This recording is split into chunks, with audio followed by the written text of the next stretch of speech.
If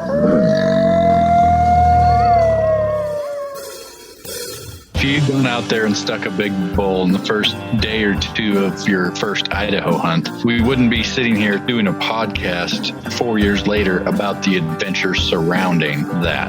I don't even want to venture a guess how much it weighs. I feel stupid even saying this, but it's got to be topping 80 pounds. There was a lot of self-doubt creeping in today. I'm just worried that I've taken on something I can't handle.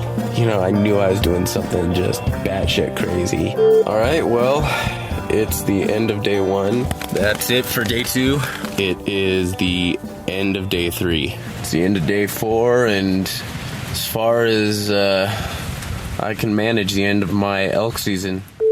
Hey y'all, this is Sam, and you're listening to episode 200 of The Wild Initiative. Put down your latte and pull on your boots. There's a lot of people that can pull the trigger on an animal, but they don't know what to do with it after. If you would have told me that a stupid turkey was going to make me get that excited, I'd have told you were crazy. It's just a skill that you have to perfect over a lot of years. Hunting is a tribal activity. We've lost the tribe. We can't even hunt together anymore. Well, the people that are anti-hunting are usually pro-abortion. So kill the people, save the animals. I just remember riding my horse back to camp with the northern lights and the moose behind me, and I'm like, this is why I've done this. This is as cool as an experience as I will get. Hi, this is Jim Shockey. This is Sam Soholt, the public land bus guy. Hi, I'm Kimmy Greentree. Hi, this is South Cox with the Western Bowhunter Podcast. Hey, this is Ben Dedamonte, a.k.a. Shed Crazy. You're listening to The Wild Initiative. Hey y'all, welcome to not just another episode of The Wild Initiative, but episode 200 of The Wild Initiative. It is hard to believe I got past episode 3, let alone have made it all the way to 200 episodes, that all of y'all are here listening with me. Big thank you to the guys at Waypoint Outdoor Collective for being part of all this.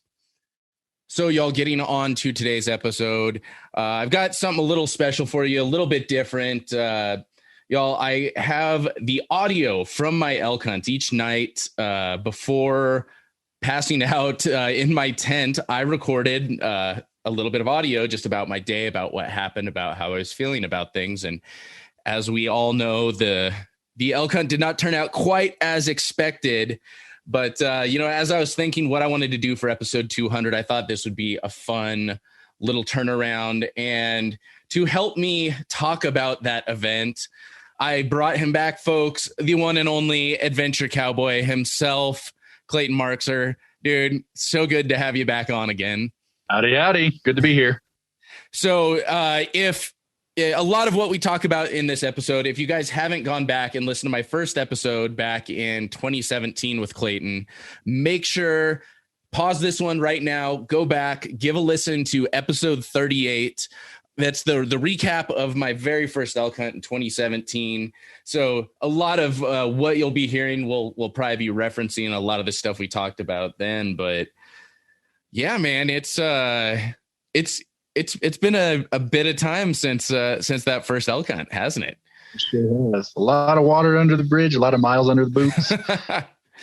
For sure. And I got you can probably see in the video, I finally got my first elk with the bow. I was proud of you. Yeah, you're definitely one of the there's a few people I texted, kind of immediately after. There was just a small handful of people, and you were one of the very first. You're one of the few that got the picture before it went. I believe it went up on social media too. The first one's the hardest. After that, they seem to come easier for me, anyway. Well, I mean, you're thinking about where I was that first year back in 2017. I still remember when you first reached out. I was doing that Instagram live as I was hiking down through the Hollywood Hills.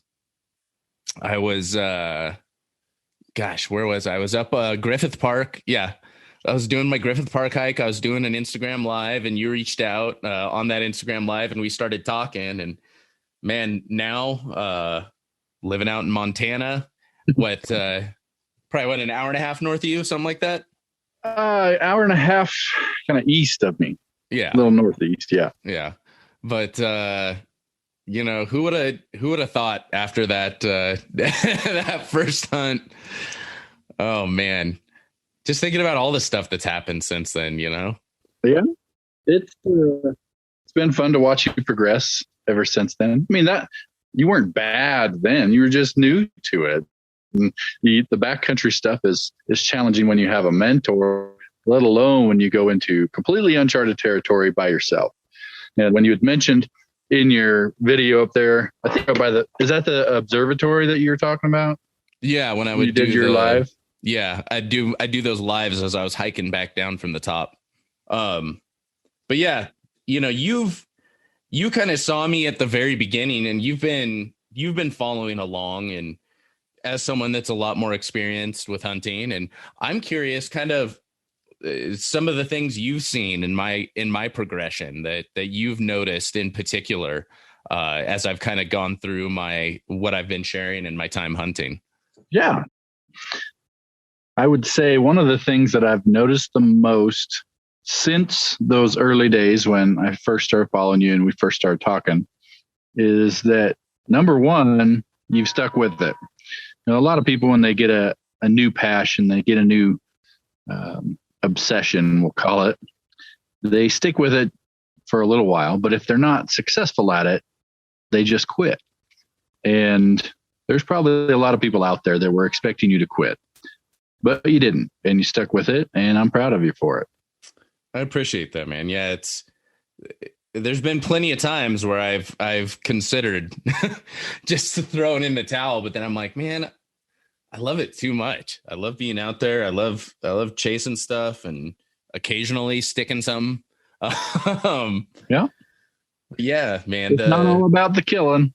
Definitely not. If it was, I definitely would not be. I would not still be in it for sure. But I mean, just thinking about all the stuff, after that first hunt, then that following year, come August, September, getting my first muley out in Arizona.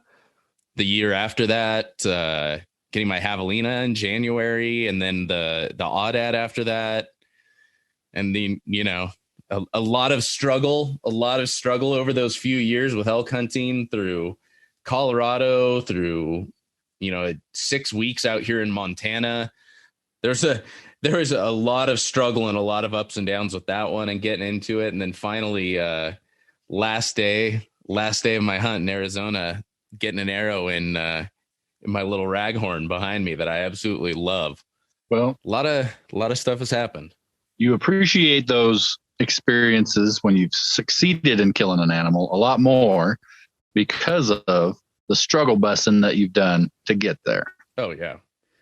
And again, most anyone that really hunts for the right reasons will look at any animal you take and is going to be happy with it and consider it a trophy. But the excitement over getting a little raghorn that I feel, I wonder if I would have been that excited over getting a smaller bull if I hadn't gone through those struggles over the past few years. I think you'd have been excited, but there's no way you could have appreciated it as much as you did, having gone through all of that. Exactly. I think I look at this, I look at this bull behind me. I'm probably more excited about getting that bull than I ever would have if I'd gotten, a 380 bull on my first hunt, like the appreciation and excitement over it. And really how much I value this whole 4-point behind me. It's extreme compared to, if I'd gotten one in the first year or two, for sure. Well, if you'd gone out there and stuck a big bull in the first day or two of your first Idaho hunt, we wouldn't be sitting here doing a podcast 4 years later about the adventure surrounding that. So I think that speaks a lot to just how much you've gone through to get to where you are. And you have a long ways to go, and you know that. And that's one of my favorite things about you, is that you are upfront about that. You don't claim to think that since you've shot an elk now that, you need to be giving people advice on how to bow hunt and how to be the most stealthy hunter on the face of the mountain. Yeah. because those guys are out there. Well, and speaking of that adventure, we got this audio coming up, and I talked about it a little bit at the beginning, but, I went out on this hunt and I wanted to document it. It was my very first, like I said, I'd sat in a tree stand a couple of times, but I really hadn't been hunting. And so, thinking about my first hunt, I really wanted to document as much of it as I possibly could. And so part of that was every evening. But, there's a couple where I started falling asleep and I woke up in the middle of the night and was like, oh, got to record. But I put on that headset and I just laid down in my sleeping bag and I rambled about the day, rambled about how I was feeling and what I was thinking. And, it's, I don't remember. I still haven't listened to the audio. I have never sat, and I kind of did that on purpose because I want it to be a surprise for me as well to listen to this episode. But I have never actually sat back and listened to this audio. I remember some of it. I remember laying back and talking about the thoughts going through my head. And, for those who are expecting this to be like super uplifting, encouraging audio that like is me, finding ways to fight through the struggle. Well, that's not always going to be the case. You're definitely going to hear a lot of frustration and disappointment. There's definitely some excitement and some of me, talking myself into going out the next day, whatever it happens to be. But yeah, this is not going to be like that. There a giant lesson to learn at the end where, everything works out. No, it's going to be kind of a downer, but it's going to be interesting. That's for sure. And you're going to hear, it's going to be real. It's going to be realistic, what I went through and what my feelings were, what my thoughts were on my very first elk hunt. And I think it's worth sharing. Well, I also want to throw in here, last year, opening day Montana general season, I went out horseback into the hills, shot a bull, and I was starting to dress him out, and something happened, and I slipped with my buck 119, and it popped out of the elk's hide and sunk in my thigh.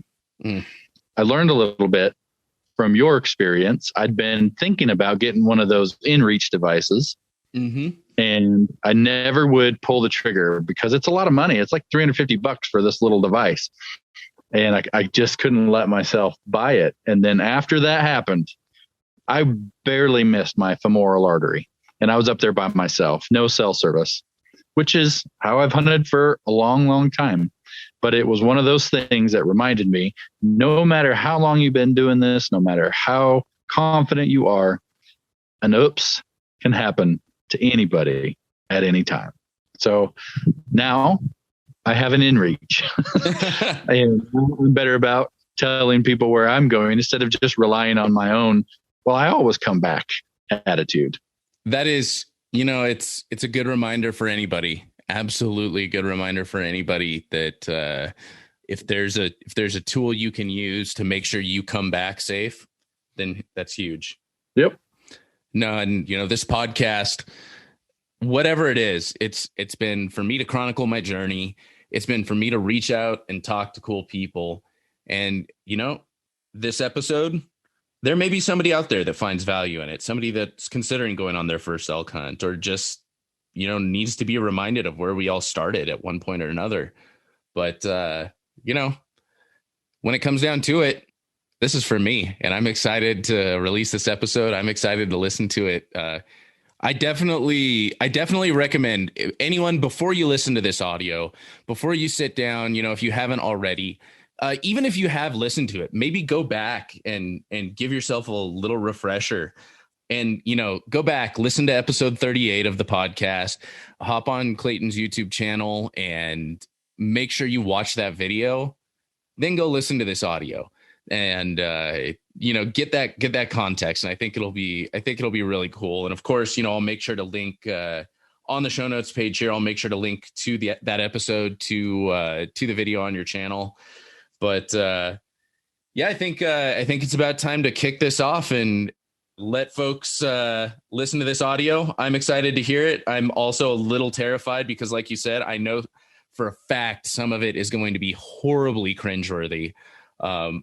especially the stuff where I was probably like half asleep and just rambling and slightly depressed. So we'll see how that goes. But man, thank you so much for hopping on, and it just seemed right to have you on to help me introduce this part. So, well, thanks for having me on to kind of revisit this adventure, and I've enjoyed following you along ever since and watching your growth from those very early days to now. You've killed several things, including your kryptonite, the big bolt. Exactly. Awesome, man. Well, thank you again, and let's get on to that audio. All right. All right. Well, it's the end of day 1 out here chasing elk in Idaho. I am currently curled up in my sleeping bag, trying not to freeze. It has been snowing, not today, but prior to my coming out, and I wasn't super prepared to deal with the snow. I picked up some extra gear, and fortunately I brought my stove, my tent stove, along with me. But it is definitely kicking my butt. To be completely honest, this trip so far has not exactly started off with a bang. I got out here a lot later yesterday than I wanted to. I was hoping to be here midday so I could get settled, hike out, and be ready to hunt all day today. Well, unfortunately, because of some work stuff and just being sick, I left a lot later than I intended. It ended up taking me somewhere between, I want to say, 18 and 20 hours. Jeez. What time did I leave? I left at about 4 o'clock a.m. Pacific time, and I finally got to where I parked my Jeep.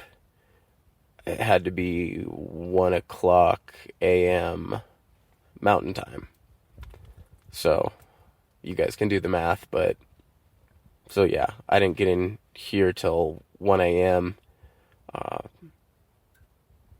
Got everything parked, but unfortunately I didn't get to park as close as I wanted because there's a gate, and I didn't notice any closures, but that's because I guess that doesn't count as the road. Past that, it's a trail. I don't know. All I know is my 2-mile pack-in to where I wanted to camp ended up turning into a 4-mile pack-in. So I slept in my Jeep last night because I obviously didn't want to try and pack in 4 miles in the middle of the night. And, of course, sleeping in the front seat of a Jeep is not the most comfortable. Didn't sleep that great. I did wake up. There was a few other guys at the trailhead. One pulled in and took off, kind of headed in the same direction as me. I'm not sure where he ended up. Then next to me, there were some guys camping. They had a big trailer. Group of, I think, 5 or 6 guys from Wisconsin. And they had a pretty successful season so far. But really nice guys. Talked with them for a while. They said they took a bull. I guess they took another elk, but I didn't thought it was a bull, but I'm not sure. And then they've seen quite a bit. They gave me a heads up about a few things. I guess the elk right now aren't really responding to bugling. Lately, they've been pretty silent. They'll come out for some cow calls, but that's about it, I guess. But yeah, so I met them this morning, talked with them for a while. They were really cool, nice guys. But yeah, after a total of maybe 3-4 hours of lousy sleep, loaded up my pack. Oh, and that's the other thing. that's part of the other reason why it took me so long to get here last night. I just completely forgot my maps. Like, very literally, I just completely forgot everything. I had it all plotted out for my hike here from the trailhead to where I wanted to camp. I had that all plotted out really nice, but just in the rush of everything, just completely forgot to print out hard copy maps to get to the trailhead. And, you know, these areas don't have cell reception. Fortunately, I was able to download enough of an Onyx map to get me here. But then the other thing is that I thought I had transferred my waypoints over, but into Onyx Maps, but apparently they didn't save, or I'm not sure what happened. But all of the waypoints that I put in were not there. That was a little frustrating. But I don't think that was Onyx Maps' fault. I'm pretty sure that was something stupid I did. Onyx, the app, has been absolutely a lifesaver for me so far on this trip. So,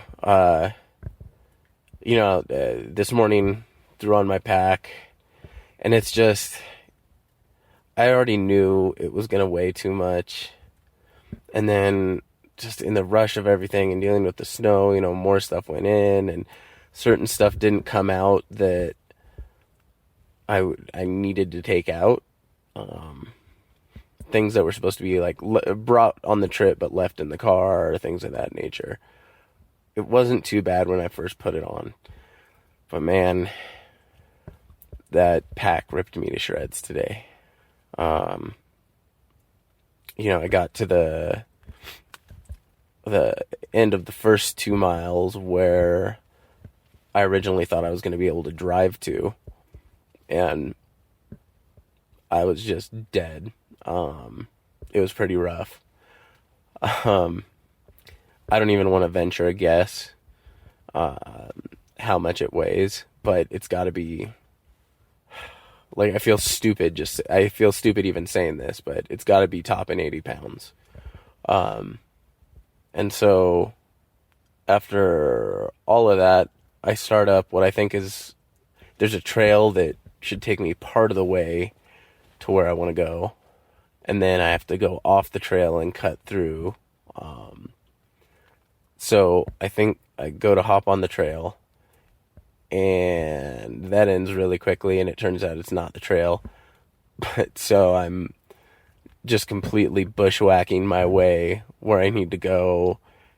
I'm sure there's things worse, but for me right now, there's nothing worse in the world than side hilling and climbing in the middle of deadfall, like really serious deadfall, and then doing all of that in ankle and in some spots knee deep snow. It was just miserable.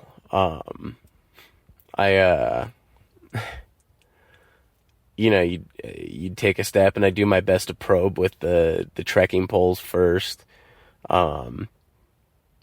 But sometimes there'd be just a rotted log that the trekking pole it'd stick into a little bit and feel solid, but then the second I drop my dumb ass with my freaking 1,000-pound idiot pack on that log, it just cracks, or maybe I did step in the exact spot I probed with the trekking pole and end up finding a branch with a big hole underneath it, and I go up to my knees in snow. I will say my crispy hunters were another just saving grace through this first day. I mean, they absolutely saved my life, saved my ankles several times. save my shins. I mean, I pretty much brutalized these boots all day, and they did let some water in finally. But you know, when you're literally up to your thighs in snow, or I guess not thighs, when you're up to your calves in snow for almost 12 hours of hiking, you know, that's bound to happen. But those boots are they just perform like rock stars. You know, that's the one part of me right now that doesn't hurt are my feet. They're freezing, having trouble getting them warm. But, yeah, no, that's the only part of me that doesn't hurt right now. But so, you know, I'm doing this bushwhacking, and I don't have like dang maps. I don't have my reception, and I'm using my Garmin watch as a GPS, which was working great. But, you know, I with all this deadfall, you know, you kind of have to some extent take the path of least resistance. So, you know, you end up zigzagging all over the place, and, you know, probably walking twice as much as you really would need to if it wasn't for all those trees. I tell you, you know, it took, I can't even remember how long it took me to get to the top of that hill, the crest of that hill, but it was a long time. And then got to the crest of the hill and went to start heading downhill to where I was going to camp. And it looked great. You know, there was game trails, and, you know, it was downhill. Not always easier than uphill, but after that trek, and after my legs and back are just killing me, it was glorious. That lasted for a total of probably 30 seconds. And then the deadfall just got worse, because now I was like deep in the timber. Before, I was kind of in some scattered trees. But yeah, let me just put it this way. I have never, I'm racking my brain to try and think if there's anything, but I don't believe I've ever done anything harder than the hiking I did today. It took me, maybe an hour and a half to do those first 2 miles. It took me the rest of the day. Like, very literally, I got to where I wanted to camp maybe an hour before, or a little bit more before sundown. So, I mean, I did about 12 hours of hiking. 10 and a half of that were going basically 2 miles. Now, I didn't have my GPS watch tracking everything. I had my DeLorme inReach sending out tracking points, but it only does those every half an hour. So I don't know exactly the distance I walked. I mean, as the crow flies, probably about 2.5 miles. But as I walked, it had to have been more, and I had to actually switch spots where I'm camping.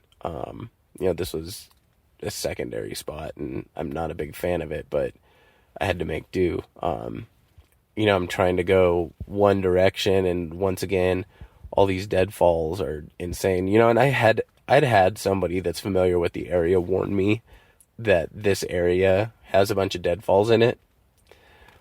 I didn't realize, I guess, I've seen deadfalls. I'm thinking like, okay, some crumbly logs, I'll just have to watch my step a little bit, not a big deal. I mean, I've never seen anything so ridiculous. I guess, the wood, I don't spend as much time in the woods as some people do, and this is all new for me, so it was crazy. I mean, just some piles of trees, like, especially with that pack weighing me down, there was just some stuff that I couldn't get around, and so I'd have to, veer off in a different direction and try and loop back around to go the direction I wanted. And it was insane. Like, I can't get over how crazy this was. But this is honestly the most grueling thing I've ever done. And I mean, I'm proud of myself that I did it. Problem is now I keep thinking about how am I ever going to get back to my car. But I guess that's a bridge I'll cross when I get to it. But yeah, some of these deadfalls, I mean, having to climb over them and, always just be fully focused to make sure, one wrong step and I go down. And I mean, don't get me wrong, like, I went down several times, especially I was so tore up. I tell you, there's very few things in life that I've dealt with that hurt this bad. Having a tattoo needle anywhere near my armpit, shattering my wrist, high-siding my motorcycle at 50 miles an hour into the gravel. Rocks, not gravel.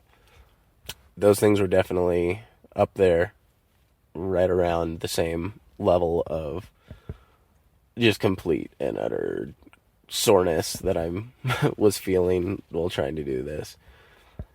And I know it still would have been bad, but if it wasn't for this idiot pack, I just can't get over that stupid pack.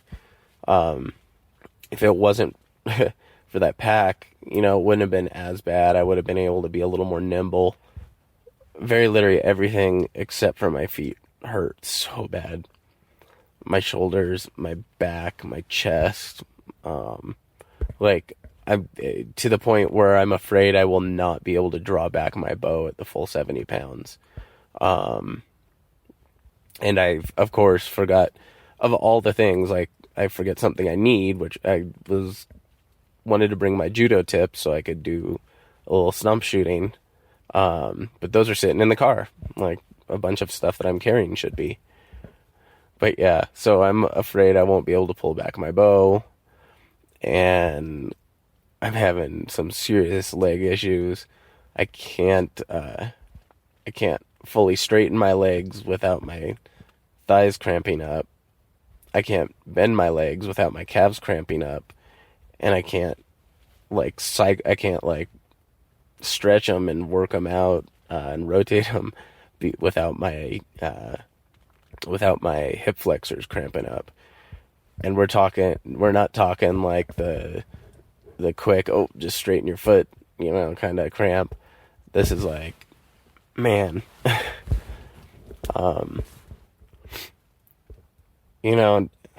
there was a lot of self-doubt creeping in today. And it's still lingering. I'm just worried that I've taken on something I can't handle. I mean, I knew I was doing something just batshit crazy by doing this, but I don't know, I wasn't prepared like I wanted to be.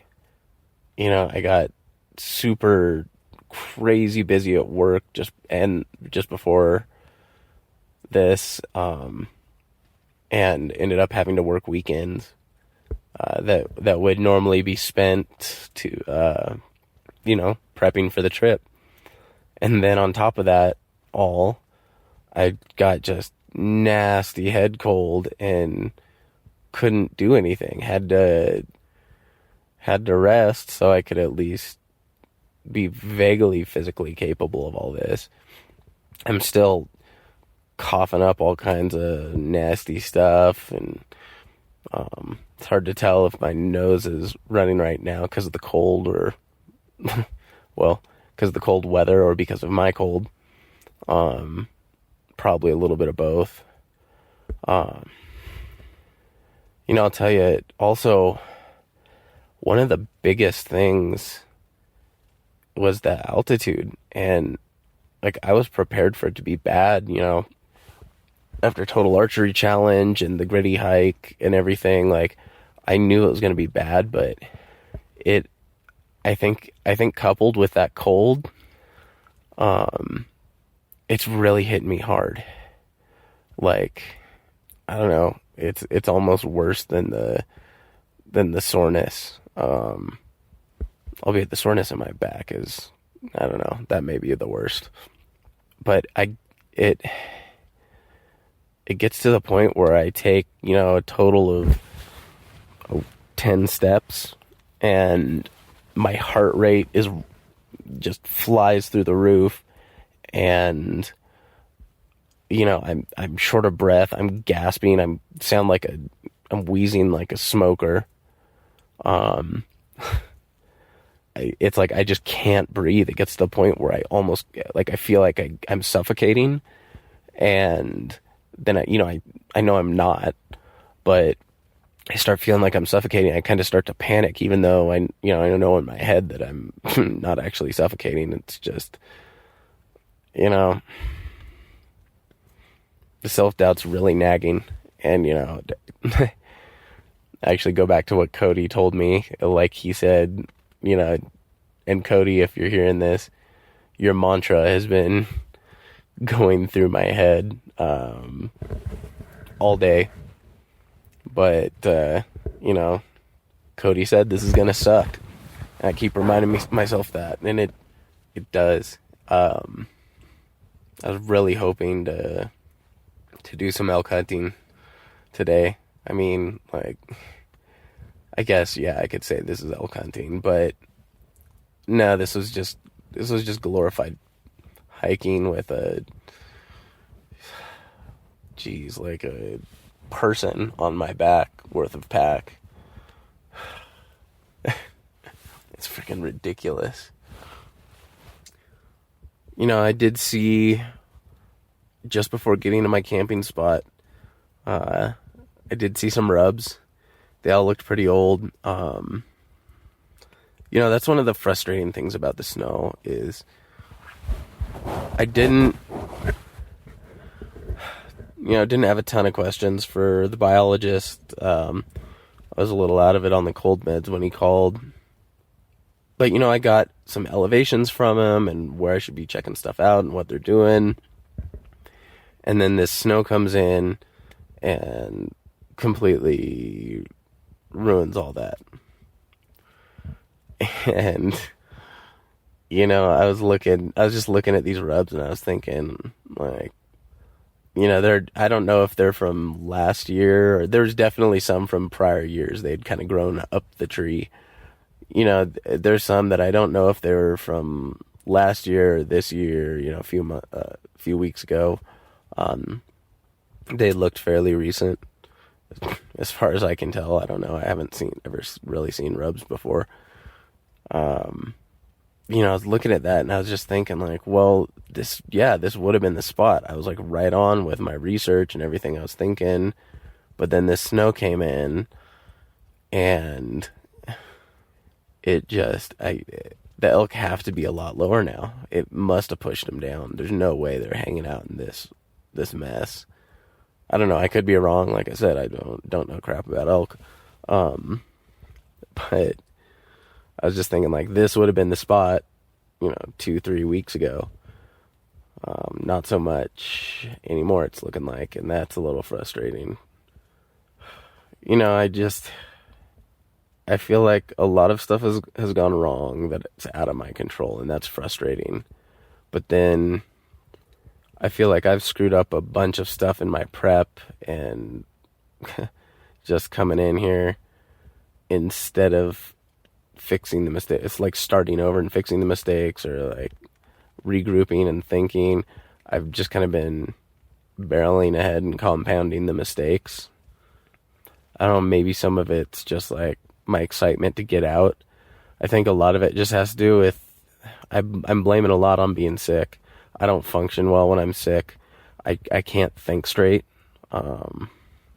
Then especially after that long, 20-hour drive, my brain was fried, not sleeping. I forget to pick up the maps, and I forget to transfer my waypoints over, and instead of like sucking it up and driving the few hours back out, you know. I mean, it would have been a 2-3 hour drive back to somewhere that had Wi-Fi or cell reception. You know, instead of doing that, I'm just like, whoop, I'm just gonna push through it, which is sometimes a good attitude to have, but for something like this, I don't know. I feel like I should have gone back and fixed that stuff. I honestly, I'm curious how I'm going to wake up, how sore I am, if I'm going to be able to carry anything. Like it's a legit concern. That's not just me being, woe is me. Tomorrow's going to be a big concern. It's supposed to rain tomorrow night, I think. Don't have reception again, so I don't want to waste all my points on my Delorme. I don't know. I don't want to ask for help, but I may need to. You know, I wanted this experience, and I really do, and there's awesome parts about this, and the scenery, but I've already got those super negative thoughts floating around. You know, and I want to find a way to fix all this and be able to get back out and really, really kick some butt on the mountain.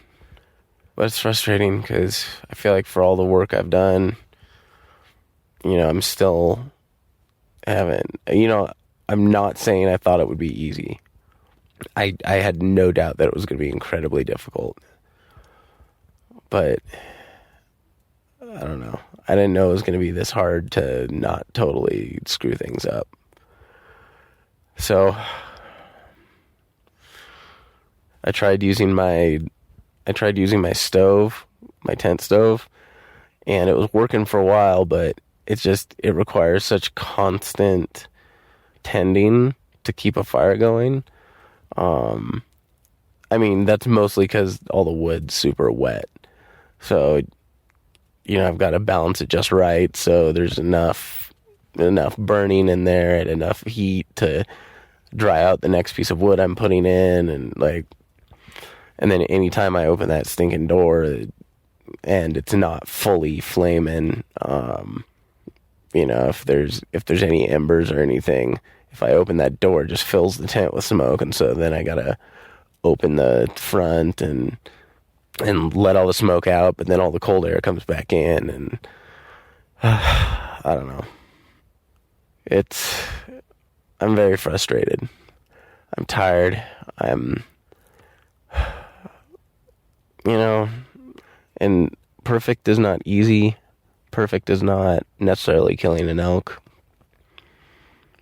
Perfect is just, I don't know, being in awe of what I'm doing.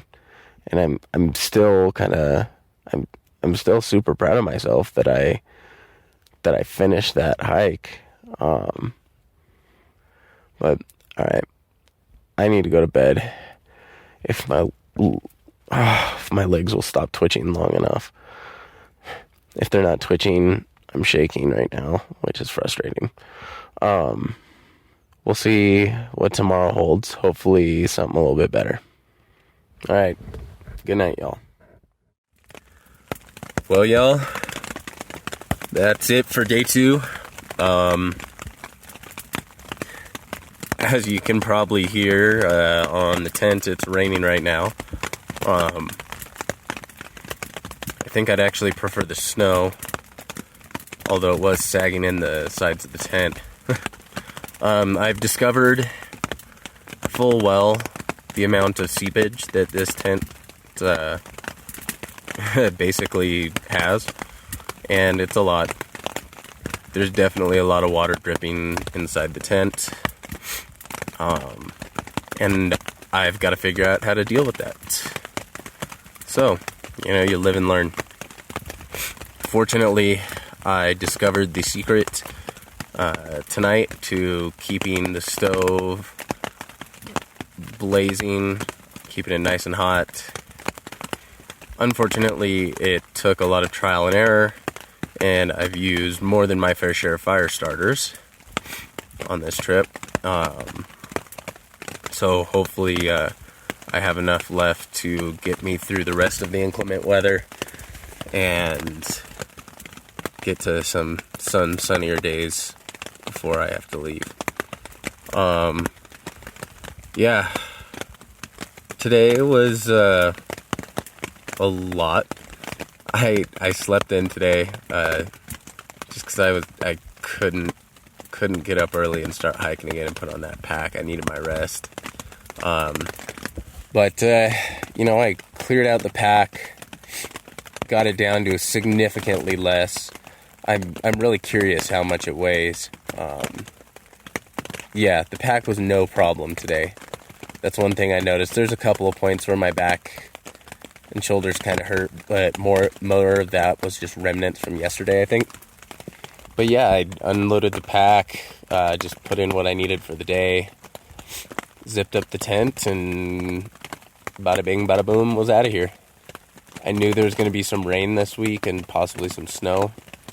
I didn't realize it was going to rain all day today. Times it was heavier, but I have to say the Scree rain gear is fantastic. I only put on the jacket because I didn't want to deal with the pants. That was a mistake. It ended up raining like crazy all day long. And yeah, my pants got soaked again, so they're drying out along with everything else.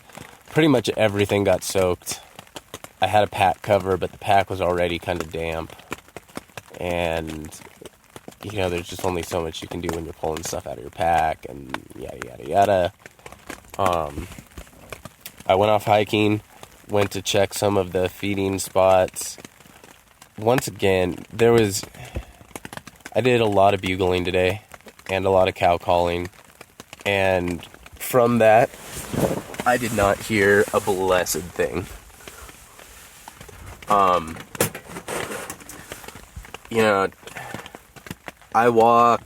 I hiked around from feeding area to feeding area, and followed a lot of the rivers, followed almost every game trail I could. I saw tons of sign. Saw some rubs, saw scat from just about every kind of animal you could imagine. Saw what I'm pretty sure was bear, wolf, mule deer, and elk. I'm not exactly a chart expert, but it's the best guesses I could hazard from what I saw. It was hard to tell if it was fresh because of the rain, but I saw some prints too. I definitely saw a bear, a black bear print, and I definitely saw a wolf print. Well, I shouldn't just say print, but series of prints. I followed them for a while just to see where they were headed, but they kind of disappeared. Typically where the game trail would disappear to, but I'm assuming those had to be fairly recent because they were in the snow. That was, I'm not sure how long there's been snow up here. I know it's fairly recent, so, that was kind of cool. But I did a lot of hiking. I did probably round trip, probably did about 10 miles of hiking today. It kicked my butt. My energy was good. My energy level was good. My back and shoulders were good. My legs were actually pretty good for most of the trip, but it definitely took its toll on me towards the end. On my way back to camp, I'd say mile to a mile and a half out, I just kind of shut down. I couldn't think. I could barely lift my legs. I was dragging pretty hard. I haven't been eating as much as I should. I've been having to force myself to eat. I know I need to eat more, drink more water, but it's tough. For some reason, I'm just not hungry. And, you know, the cold, wet weather, I know I'm not getting enough water, but I don't feel thirsty. It's weird. Yeah, but I saw lots of signs. Didn't hear a thing. There was no response to any of my calls that I could tell, at least. Nothing that I could hear. I tried to do a little bit of glassing, found a good spot, but unfortunately,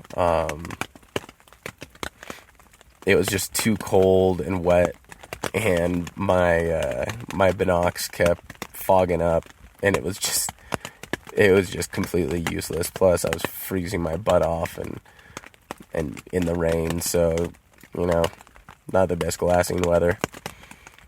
Then a fog started to roll in. At first I couldn't tell if it was just the water on my binoculars or what, but it was a combination of that, and a fog started rolling in through the drainage I was glassing across. And so that just put a stop to any of that glassing. But yeah, I saw a lot, which was interesting, you know, seeing these game trails, things like that. I kind of understand a little bit more now. It's tough. I feel like I've learned some, but, you know, I'm not learning as much as I could. Kind of bums me out that I couldn't find someone to come with me. In one way, yeah, it would have been nice. It's still kind of nice doing this solo. It's cool. I can go where I want, do what I want, but I don't have anyone here to push me. Not that I needed any pushing. I kind of went to my limit today. And then some. But it would be nice to have someone along that knows what they're doing. That, like, really has at least some experience and can... Because it's tough to learn when you just don't know what you're doing wrong. Or, you know, I don't know if I am doing something wrong. I assume I am. I assume I'm probably doing several things wrong. But, you know, I don't know if I'm not hearing things because I'm not playing the wind right. Which, it was acting really squirrely today. It was acting super squirrely all day. It kept switching directions. You know, it's this weather for sure. But it kept switching directions and then swirling and then going this way and then going that way. You know, I mean, I was checking all the time. But there's only so much I could do. And I want to be able to learn and correct things. But I just don't know what I'm doing. Gotten really good at hiking with my bow. I don't know, I'm not fully convinced that I'm hunting yet. Like I said, it seems more just like aggressive hiking with my bow. But yeah, so I covered a round trip about 10 miles today. There's my phone. Let's look up the elevation game. So, well, I hiked about 7 miles, but yeah, well, that sinks. In some of my hiking, one of the feeding areas that I was checking out further down than I expected to be, actually, I came across a pretty good-sized camp that looked like it might be semi-permanent. It was hard to tell if they were just out now and away from camp, or if that's just kind of like their semi-permanent camp that's always there, and they during hunting season, and I mean maybe all year. It looked a little raggedy, like it's been out for a while. But you know, they had a cook stove, and they had a giant 5-gallon bucket of Mountain House. So who knows? It may absolutely have been a camp just for this season, or just for this. It's more than just for this trip. They had like a little log table set up. They had a big wall tent that was like set up with giant logs that were put together, and then with the stove inside. And they had a little cook area with a tent over it, and that's where the grill and the mountain house were. And they had a ton of firewood, like all cut and chopped. There was an axe laying out there. I mean, I feel like they had to have been there recently. Otherwise, they probably would have left some more of their stuff in the tent. But really, except for, the trailhead at day one, that's the first sign of human life I've seen since I got in here. But yeah, on my way back, started heading back, was definitely getting beat on my way back. I'd say about, two-thirds of the way back, it starts snowing. And, that's no big deal. I'd almost rather have the snow than the rain. It's easier to deal with, but I'm just getting covered head to toe. I'm sludging along. I'm almost there. And then about 200 yards from my campsite, my left knee just decides to give out. I definitely was feeling some soreness in my knees as I was coming downhill at one point after glassing, but like this just, oh my gosh, I'm a little bit worried about it and how it's gonna affect the rest of this trip. There's only so much I could do, I guess. Just keep plugging along, doing what I can do. I didn't hear a thing all day, and that was really starting to worry me. And, I for all I knew, I may have been right. I could have picked a completely bad spot, and all of the signs I saw could have been older. And this just could not be a spot for elk. But, I got back to the tent, and I was mostly working the fire because I'm freezing and trying to dry stuff out, which is just going to be a never-ending task. I was grabbing my dinner and finally heard an elk bugle. It was way off in the distance. I think there's just two of them going at it. I tried to join in once, but I think they'd already kind of were done at that point. But yeah, I definitely heard them. So that was encouraging at least. Now I just need to be able to make it through this weather.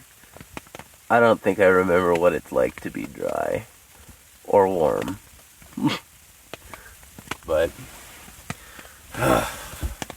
for some reason, this stupid thing won't sync with my watch. See, that's synced up just fine, but none of the other data will sync, and I don't know why. And it's bugging me. I wish I could look at my activities. Well, it says I've climbed 17 floors, if that says anything. And it's saying I walked 8.4 miles, but I know this is always under, so that's probably actually more like between 9 and 10. Man, this is going to do wonders for my resting heart rate. It was 108 at one point at the highest. Jeez. My resting heart rate's 74. You guys don't need to know all this, but I'm super fascinated with it right now because I'm looking through my watch trying to find how much elevation I've gained today. But anyway, I don't think I'm going to find that in time, and I want to stop this recording and go to bed. Holy crap, it's 11 o'clock. Alright, y'all. Have a good night. Alright, y'all. Well, it is the end of day 3. Today, started off late again. Had a fire this morning to try and dry things out a bit more. Went, refilled the water. So I was out of here probably about 10 o'clock, which I know is way too late. But I thought I might be able to locate some bedding areas. I decided to take the trek up to the lake where I originally wanted to camp. And I tell you, it was tough. It was a super tough hike up. but it was an absolute blast. I had a good time getting up there. It was really, really tough. As I was leaving this area, the meadow that's just south of me, I noticed some tracks going through it when I was going to refill my water. I guess I'm more of a track expert than I am a turd expert, but I assume these were wolves. I don't know if coyotes are up this high or in this weather or whatever. It looked a little bit small, but I'm pretty sure it was wolf activity. Saw a bunch of other critters too. Looked like some small rodents, maybe some rabbits too. But yeah, saw a bunch of wolf activity on around the same elevation that I'm camping on and lower. As I got higher, I didn't really see it. Didn't see anything all that big up there. Got to the lake and it was just beautiful. It was really cool, but there was absolutely nothing up there. No self-respecting elk would have made its way through that brush, or through that fallen timber. But, you know, I probably would be surprised at what elk are willing to make their way through. You know, once again, I'm no expert at really any of this. You know, one thing today's made me realize is how stinking long that pump filter works, and now I understand why people have and use gravity filters. I could have just filled my jug up this morning, let it run, come back and it had clean water, but no, I filled up a whole bladder this morning, a 6-liter bladder, and then I filled up my Nalgene at the lake. Did some calling at the lake. There's just nothing. If there was anything up there, you know, I'm thinking everything's pretty quiet and shy. Just once again, between what the guys have said and all the wolf activity I'm seeing, I don't imagine there's a lot of calling going on, which is a bummer. You know, I really wanted to be able to have that exciting calling moment, you know, or at least, if nothing else, just hear them and have one respond to a locator bugle or something. But nothing. You know, guess it is what it is, and I have to find a way to work with that. But yeah, so I made my way all the way around the lake. It was getting pretty thick. As I'm making my way down, I kind of find, I hesitate to even call it a game trail, but I found a few more once again looked like wolf tracks. You know, walked 10 feet and I looked down where they all were kind of circling, and right in the middle was a big old knot on to the knee elk leg. So yeah, trying to decide if there was an elk up there and they got it, or if they got an elk and just dragged that piece up there. Yeah, but so, you know, that's the closest I've come to seeing an elk so far, is the leg of what was formerly an elk.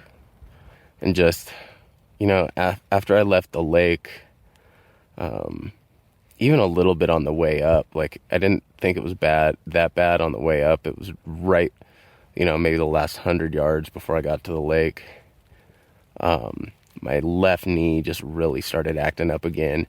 It was doing the same thing it was last night, just hurting a lot. But yeah, I get back and I'm just, oh my gosh, I'm struggling so hard to walk. And I'm worried that this is going to just put an end to my trip. But, you know, I took the rest of the day. I got down really early afternoon. And, you know, when you're out here by yourself, these DeLorme inReaches are just super necessary. Not only do they give you that extra little bit of confidence, not to do something stupid, but just that, you know, somebody will be able to find you if something happens. But, you know, when you need to talk to someone, when you're just super beat down and all you want to do is quit, you can at least have that buddy that you can reach out to. And in my case, I reached out to a whole group and they all responded, all, gave me some sound advice and some recommendations on how to deal with my knee that then turned into both knees acting up. The swelling's just really bad from overuse, I think. But, yeah, just that ability to reach out and talk for a while. I got to talk with kind of everyone all day. I mean, via text message, of course. It kind of bums me out you can't send pictures, but I can only imagine how long that would take to go through the satellites. I'm about to fall asleep. But really hoping the knees will ease up a bit. I need to make sure I'm drinking more water and staying on that ibuprofen. I thought I brought twice as much as I needed, but with this, I may be relying on vitamin I quite a bit. But the good part about taking the day to day is I was able to really organize things, clean things up in my camp here. I got a raging fire going for several hours and oh my gosh, was able to dry out absolutely everything. My boots are almost completely dry. My pack's still a little bit damp in a couple of spots. My socks are all dry. My gloves are all dry. I did, unfortunately, melt a hole in the top of my pack. Fortunately, it's not anything that affects functionality at all. It's just a big melty hole that kind of looks funky when you can see it, when you happen to be able to see it. But yeah, turned around to put something away and smelled fun, toxic, burning smell. Turned around to see my pack had fallen over and just the corner was leaning up against the stovepipe, which, I had going red hot. Anyway, up early tomorrow, drinking lots of water, taking that vitamin I, gonna get the knees wrapped up with Leukotape. Hopefully I can follow Sadie's instructions and do this right so it actually helps. But, yeah. But on that note, it is way past my bedtime, so I'm gonna crash out. Good night, y'all. Well, y'all, that's it. It's the end of day 4, and as far as I can manage the end of my elk season, I woke up this morning super motivated, super pumped, ready to go. Went out way before gray light. Taped up my knees, so and I did definitely notice an improvement after just resting, staying off them yesterday as much as possible after the initial pain, and then taping them up. I did notice a significant improvement, but my left knee definitely, it without a doubt was weaker. It wasn't hurting then so much, but it was definitely weaker, to say the least. But yeah, I went out, found some good spots on the edge of a meadow I've been eyeballing, and nothing. I was cow calling. I held off a bugling, but I was trying some lost mews, and man, I had the wind in my favor. I actually played the wind right for once in my life. Got that kind of figured out.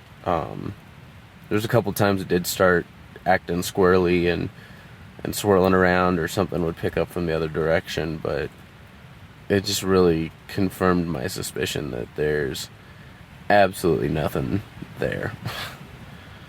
I mean, it was just ridiculous. It was really cold today, and I was out there, and I've got layers and stuff to keep me warm, but I honestly just was not prepared. Was not at all fully prepared for how bad this weather was going to be. I mean, I was initially expecting nice balmy weather, like maybe getting a little warm, and then cooler at night, but the clouds opened up and it is just pissing snow and rain this whole time I've been up here. And today was cold. It's been cold the whole time, but today was super cold, especially with the wind picking up. And I mean, I'd go to take a swig of Mountain Hops from my Nalgene, and it would be like frozen over. It's like drinking something that's, kind of like slightly iced over and frosty. It was crazy. And so I had about 3/4 of a mile walk back to camp through that, and about halfway back, the snow just starts pouring down like crazy. I mean, it was pretty thick. I know it's no blizzard or anything, but for a California boy, it was crazy thick. And my knee, on the way back, really started hurting again. And then there was a couple of times that it nearly gave out. One time it did give out. And, just what I saw this morning and kind of what I've been seeing the past couple of days, there's no elk up here. They're not rutting up in the snow. This would have been the spot 2 weeks ago. A week ago, even. Before the weather pulled in. I'm seeing tons of, I've been seeing, tons of scat everywhere from elk. And I was seeing tons of rubs, but I'm not seeing any tracks in the snow at any given time. I did see, as I said before, a few wolves crisscrossing, a lot of foxes, which I didn't realize that those were the tracks until recently. So there's foxes, not coyotes. All of that reminded me, just told me pretty definitely there's no elk up here. I mean, it's debatable whether or not I heard those two bugles on whatever night it was. I think they were bugles, but it was just so hard to tell because they were so far off and faint. And then, I had the fire going and the rain on the tent. But, I'm thinking, I need to go to a new spot. Desperately need to go to a new spot. But then I just started thinking about my knee, and it's hurting really bad. I'm not sure I can make it to a new spot. I was getting really concerned about how I was going to make it out. The way back, I mean, it's just thick, impenetrable deadfall. And so I'd have to go up half a mile through all that, and then another, mile and a half to the road at least. And then from there, 2 miles back to the car with an 80-pound pack. That ain't gonna happen. 80 plus, my stupidly weighted pack. So I thought about taking 2 trips, one for all my gear and then one for like my tent and my extra food. But honestly, just thinking about taking a second trip, that also is something that is not gonna happen. Hold on a minute here, I gotta stoke the fire. I've learned more secrets about how to control fire. I wish I learned these said secrets before using up so much of my trioxane, because I would have loved to build an even bigger one outside tonight. Anyway, moving on. So, I was contemplating that pack out, and I just knew that I wouldn't be able to handle it even with a half load, and then, definitely wouldn't be able to handle it twice. So, I had to swallow my pride, and I had to message my buddy Clayton, who used to live out in this direction, and, he's got his pack horses and stuff, and so made arrangements for him to come in and pick me up. I had to swallow so much pride to do that. It's not even so much that I'm embarrassed about what happened. I am a little bit, I guess, but I'm just really not good at asking for help. I don't like to. I tend to be super self-sufficient. So yeah, having to ask someone to come into the backwoods and fetch me really, really sucked. But yeah, so to make it easier on him, I used the last of the strength in my knee and started heading down a little bit closer to the trail and a little bit better spot to pick me up. I didn't want him to have to bring his horses through a lot of this crap. About halfway, I'd say about 3/4 of the way to where I am now, I ran into some guys. I was struggling through a field, and I see off in the distance 3 guys on horses, and I can barely shout and wave them down, and I was kind of hoping they might offer to throw my pack on one of their horses and ride tandem on another, but no such luck.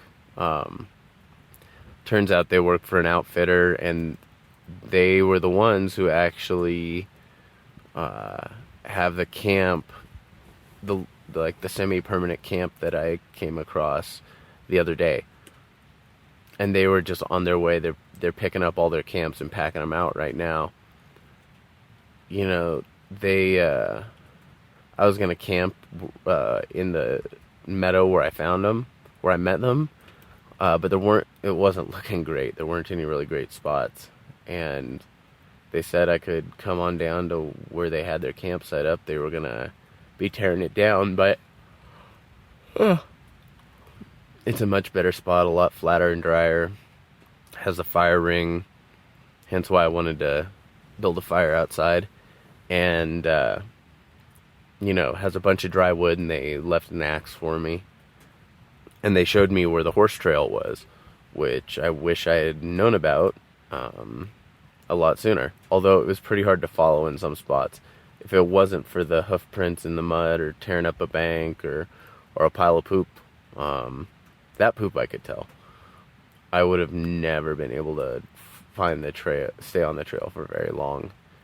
But yeah, so I managed a fairly easy pace down the horse trail for another half a mile and got here just as they were finishing up. Said hello. I feel really bad that I can't remember the initial gentleman's name, but they're from Big Timber Outfitters, and they were just super nice guys, super legit. Talked with them for a minute. They hadn't seen any elk either. Whether or not that's true is another question, but I believed him. With how irritated and angry he was, I absolutely believed him. But, that's it. So I came down here, set up my tent. I split some wood to use in the stove, and I've had it blazing for hours. And I figured out some more tricks and have the tent nice and warm. I do wish the heat was a little more directional instead of just up. If I stand up in the tent, it's so warm. It's like a sauna. Feels good, though, when you've just been nothing but cold for the past few days. But yeah, so I'm waiting here for Clayton. He should be here around noon tomorrow.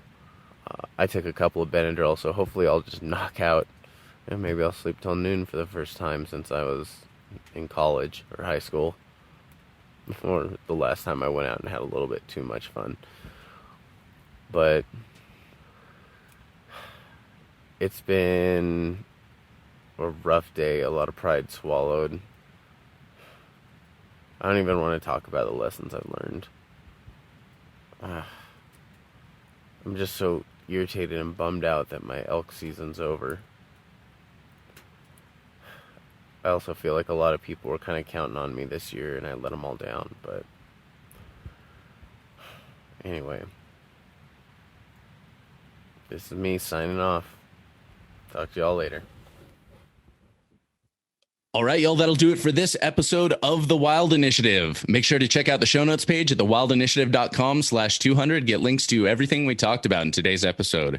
Y'all, I just want to say thank you so much for all of your support, for all of you that have been listening, have listened through all these episodes, have grown along with me in this whole journey. I hope you guys found some value in me sharing this audio and this little recap. I hope you guys have gone back, listened to episode 38 and watched the video with Clayton. And a big thank you to Clayton for hopping on and just taking the time to introduce this. It just felt right to have him back on. So y'all, again, a huge thank you. I can't believe I've released 200 episodes of this podcast, and seriously can't wait to see what comes with the next 200. But y'all, that'll do it for this week. Looking forward to next time. But until then, I hope this episode inspired you to get involved, get outdoors, and plan your initiative for the wild. Thank you for listening to The Wild Initiative. Please take a moment to leave a rating and review on iTunes or Stitcher, and head on over to thewildinitiative.com to get show notes, check out the blog, gear discounts, other podcasts from the Wild Initiative family, and more.